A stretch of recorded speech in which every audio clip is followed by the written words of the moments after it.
Today, fans, we want to go straight to the Corel design program, and we want to do some basic themes with it. And in particular, today I want us to go and learn concerning transparency. There is a harder tool just down here below the so-called drop shadow dialog box. Below there is what we call a transparency tool. But before we pick on the transparency tool, I want us to have a shape, whichever shape, whether it is a rectangle, and then we fill it with the color of our choice. If we draw that rectangle, we can fill in our color palette. We can use any color. Let's pick on cyan blue. And to remove the outline, we can right click, and then the whole will be cyan blue. But today I want us to look at how we can use transparency tool. For example, it is just light here. As I point it here, if I click it, it just opens up. But fortunately, our computer, just below the options bar, it brings up now the kind of transparencies that we can have. For example, we can find there is uniform transparency.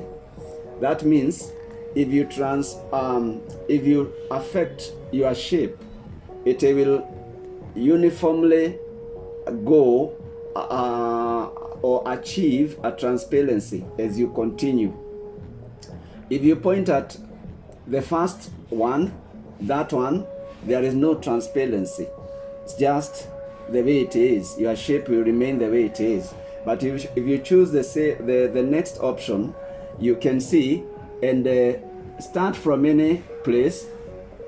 For example, you can start on the middle, going to the left. You can see now, as we move, if you stop there, you can see what is happening. Almost the transparency, almost half of the shape has become transparent completely. But we don't want that, because one may not even know where it had started. So we do transparency bit by bit. And there we are. You can see now that a bit of a portion of our shape has been affected uniformly.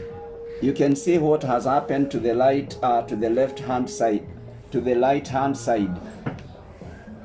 If you want to continue to remove a bit of transparency, for example, we can even use the scale, because this is a scale of 0 to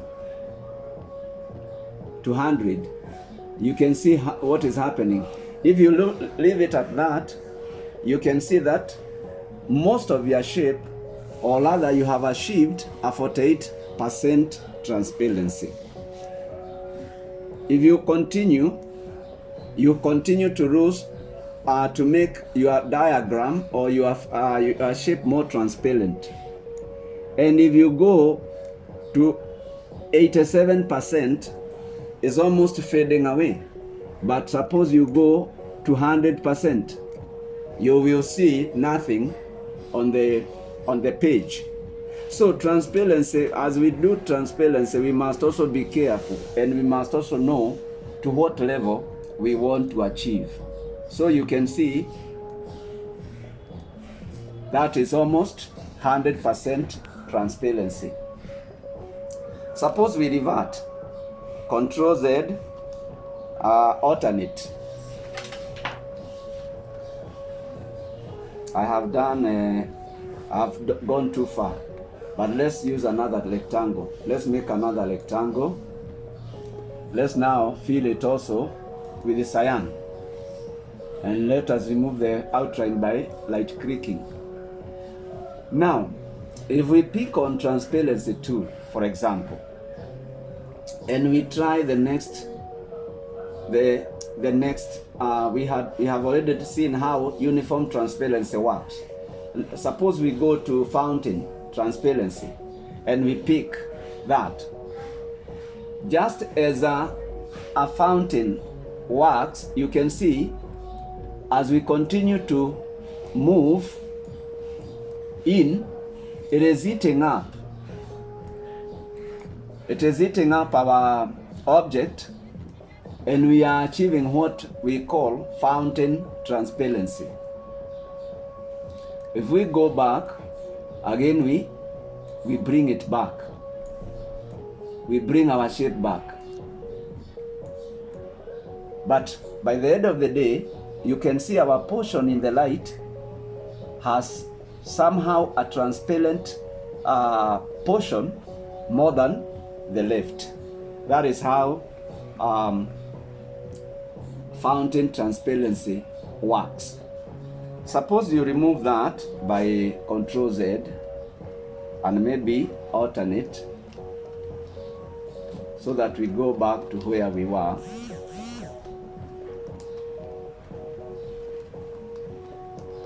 And if it is difficult to do that, because it will depend on the number of times that you place, we can work with another rectangle altogether. We can get rid of that and we work with another rectangle, fill it, and take the transparency. Go now, rather than going to fountain or uniform, now go to vector pattern and click on it. You can see that once I do the clicking on the shape, it has already resulted to small circles that are divided into different transparencies. If you pick on that first one, you find that it is more transparent than this other small triangle there. And there is a triangle there that is not as transparent. If you pick on that triangle, you find that there is it is the circle that has been left with more of cyan than the surrounding. If you pick on this big circle, you find again it is the circle that now has more transparency than any other area in the diagram. If you want to manipulate your transparency and move it out, you can see what is happening. If we bring it in and kind of